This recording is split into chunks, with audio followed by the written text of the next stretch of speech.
ఏం చేస్తారమ్మా మీరు? చేసుకుంటాం. ఇక్కడ కూలి పని ఎన్ని చేస్తున్నారా? నరేగాలో చేస్తున్నారా?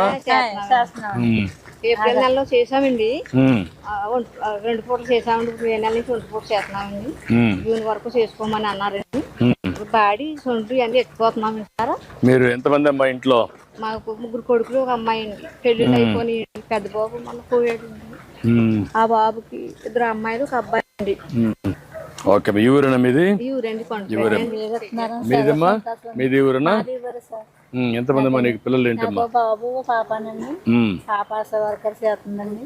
బాబుకి ఇంకా పిల్లలు సార్. ఇంకా పెళ్లి కాదమ్మా. అది చేసుకుంటారండి. మీరు 4,000 పంపిస్తున్నారండి మాకు.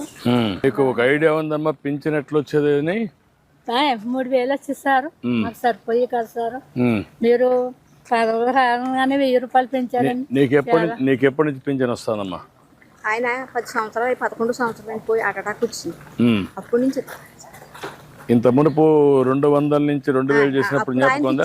మా ఆయన గారికి, మీ ఆయనకి ఇచ్చేవాళ్ళం. అప్పుడు నవవాస్తవం కట్టుకుంటే 500 నాకు ఇచ్చేవారు. నేను పోయిన కాడి నుంచి 2,000 ఇస్తున్నారండి. మరి 3,000 బాబు గారు వచ్చిన కాడి నుంచి 4,000 ఇచ్చాం. ఎన్టీ రామారావు గారు ఉండగా 30 రూపాయలు ఇచ్చాడు. 30 రూపాయలు ఇచ్చాడు. అది నేను 75 రూపాయలు చేసిన తర్వాత 200 అయింది. ఆయన గారికి ఇచ్చేవారండి 200.